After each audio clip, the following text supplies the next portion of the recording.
안녕하세요, 에이트입니다. 여러분, 오늘은 2023년 하반기에 나온 가장 고성능의 CPU죠. 바로 인텔 코어 i9 14900K가 탑재된 데스크톱의 성능에 대해서 소개해드릴 거예요. 데스크 셋업 인터뷰를 나가면 가끔 가다가 데스크 셋업에 진심인 분들이 끝판왕으로 세팅해뒀던 인텔 코어 i9 13900K 요 정도까지는 봤었는데 인텔 코어 i9 14900K는 최근 10월에 출시해서 그런지 아직은 못 봤거든요. 써보고 싶어도 이게 CPU 자체의 가격도 가격인데 사실 이 정도 끝판왕 CPU를 쓰는데 나머지를 저렴하게 좀 가성비로 맞추기가 좀 그렇잖아요.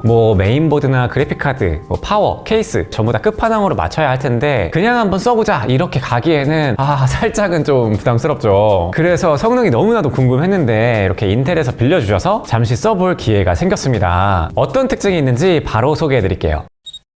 먼저 인텔 코어 i9 14900K 스펙부터 살펴볼게요. 퍼포먼스 코어는 8코어에 16스레드, 효율 코어는 16코어에 16스레드로 24코어 32스레드라는 역시나 어마어마한 멀티코어를 가지고 있습니다. L2 캐시 32메가, L3 캐시 36메가를 지원하고 TDP는 125W에 최대 전력은 254W입니다. 사실 여기까지는 이전 세대인 인텔 코어 i9 13900K 요거랑 똑같죠. 가장 크게 달라진 부분은 최고 클럭이 6GHz라는 점인데요. 코어 수가 늘어난 것도 아니고 그대로 나오는데 P코어가 200MHz, E코어는 100MHz만 올라서 나왔다는 점은 조금 아쉽다는 평가를 받고 있어요. 반면에 이전 세대에서 조금 더 상위 CPU였던 인텔 코어 i9 13900KS 요거랑 비교를 하면은 코어 수나 캐시 그리고 최대 클럭까지도 같은데 TDP가 150W에서 125W로 25W 줄어들고 건장 판매가 기준으로 $100 정도 저렴해졌습니다. 인텔 코어 14세대 i9 프로세서는 기존 12세대부터 이어져온 LGA 1700 소켓을 사용하는데요. 13세대 유저라면 조금 애매할 수는 있겠지만 12세대 유저라면은 보드를 바꾸지 않고도 업그레이드를 할 수 있는 여지가 있다는 점에서 아예 새로 맞추는 사람들과 좀 공감대가 좀 다를 수가 있을 것 같아요. 자, 그러면 오늘의 데스크톱 스펙을 살펴보고 어느 정도의 성능을 보여줄지 비교해 보도록 할게요. 먼저 프로세서는 인텔 코어 프로세서 i9 1400K, 그리고 쿨러는 유딘3, 메인보드는 기가바이트의 G700 어러스 마스터 X, 메모리는 DDR5 32기가에 그래픽카드는 인텔의 아크 A770입니다.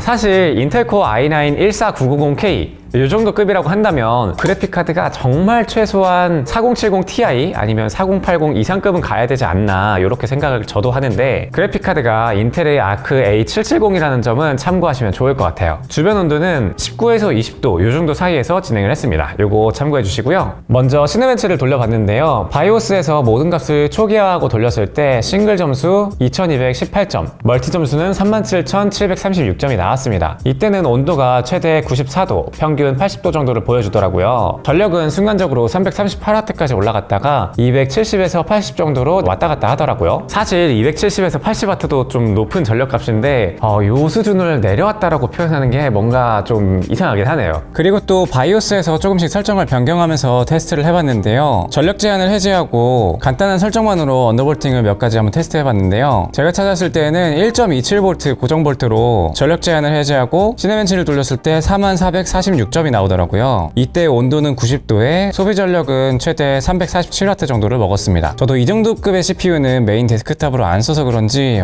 다시 봐도 4만점은 진짜 어마어마하네요. 그리고 전반적인 작업 환경에서의 성능을 볼 수 있는 크로스마크 요것도 돌려봤는데요. 전체 종합 점수 2671점에 프로덕티비티 2501점, 크리에이티비티 2867점, 그리고 리스폰시비니스 2632점, 정말 어마어마한 성능대를 보여줍니다. 자, 이렇게 CPU 위주의 벤치마크 점수를 확인을 해봤고요. 이번에는 그래픽카드에 대해서도 소개를 해드릴게요. 인텔의 아크 A770은 외장 그래픽카드에서는 후발주자인 인텔에서 만든 현재까지의 가장 고급 라인이에요. 그래픽카드는 엔비디아를 필두로 선택지가 아직은 많이 부족하죠. 그래서 저도 그렇고 더더욱 인텔에서 나온 외장 그래픽카드 이 아크가 정말 많은 기대를 받고 있는 것 같아요. A770의 실제 성능은 RTX 3060보다는 비슷하거나 좀 살짝 우위, 그리고 RTX 3070보다는 약간 낮거나 비슷한 정도, 이 정도로 많이 알려져 있어요. 트리플 A급의 게임을 4K로 원활하게 돌리는 최상위 그래픽 성능은 아직 아니지만 이 새로운 길을 뚫고 올라가는 것보단 보통은 따라가는 것이 조금 더 비교적 빠른 성능을 보여주잖아요. 그러다 보니까 인텔에서 조금만 힘을 내면은 몇 세대 안으로 최고 성능의 그래픽카드에서도 소비자들에게 괜찮은 선택지를 줄 수 있지 않을까 기대가 됩니다. 인텔의 아크 A770은 30만원 중반대 정도의 가격에 형성이 되어 있는데 TSMC 6나노 공정으로 제작이 되었고 베이스 부스트 클럭은 2100MHz, 총 보드 전력 TBP는 225W입니다.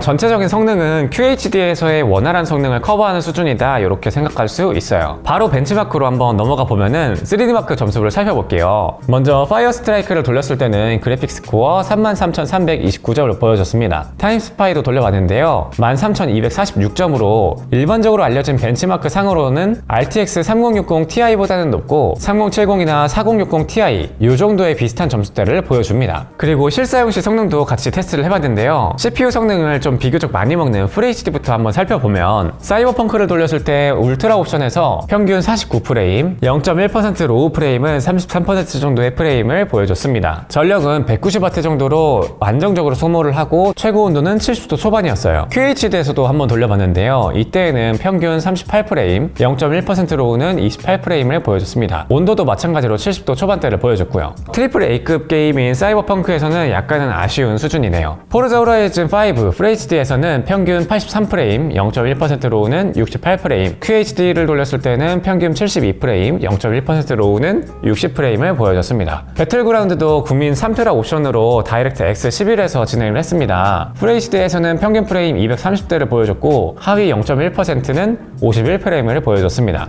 다른 비교군과 함께 보는 게 아니기 때문에 제가 비행기를 탈 때부터 인게임 전반에 걸쳐서 측정을 해서 평균 프레임의 경우에는 좀 많이 높게 나왔고 하위 0.1%는 훨씬 더 낮게 나온 것 같습니다. 실제 게임 중에 차를 타고 움직이는 상황처럼 프레임이 좀 많이 떨어지는 구간에서는 한 170에서 200프레임 이 정도를 보여줬습니다. 마찬가지로 QHD에서도 테스트를 해봤는데요 이때는 평균 프레임 170대, 하위 0.1%는 50프레임 근처를 보여줬습니다. FHD랑 마찬가지로 실제 게임 중에는 프레임이 떨어지는 구간대에서는 140에서 150프레임대 이 정도를 보여줬어요. 그리고 전반적으로 게임 테스트를 하는 동안 꾸준히 190W를 안정적으로 소모를 하면서 온도도 70도대 초반대를 보여줬습니다. 자, 오늘은 올해 나온 인텔 CPU 중에서 가장 최신이면서 가장 고성능의 CPU 인텔 코어 i9-14900K에 대해서 소개해드렸는데요 짧은 시간 사용해봤지만 역시나 끝판왕은 끝판왕이다 이런 생각이 들었고 출시했을 때 발열에 대한 이야기가 좀 많았었는데 물론 발열량이 높은 편이긴 하지만 전력량을 조절하면서 좀 스위트스팟을 찾아가는 그런 설정들도 있더라고요. 그렇게 하면은 이전 세대보다 훨씬 더 적은 전력으로 성능은 성능대로 손해를 좀 덜 보면서 발열량도 훨씬 더 적게 사용할 수 있으니까 이거는 유저의 기호에 따라서 설정을 하시면 좋을 것 같아요. 만약에 12세대 이전에서 넘어온다 이럴 때는 괜찮은 선택지가 될 수 있을 것 같아요. 이 정도 급의 CPU 끝판왕을 구매한다면 사실 2-3년 정도는 웬만한 실사용 영역에서는 성능에 대한 추가적인 업그레이드 욕구를 느끼기가 어렵겠죠. 사실 2-3년이 지나도 거의 상급, 최상급 이 정도에 머물러 있는 데스크탑이지 않을까 싶어요. 아무튼 이번 영상은 여기까지고요 다음에는 더 좋은 영상으로 찾아오도록 하겠습니다. 감사합니다.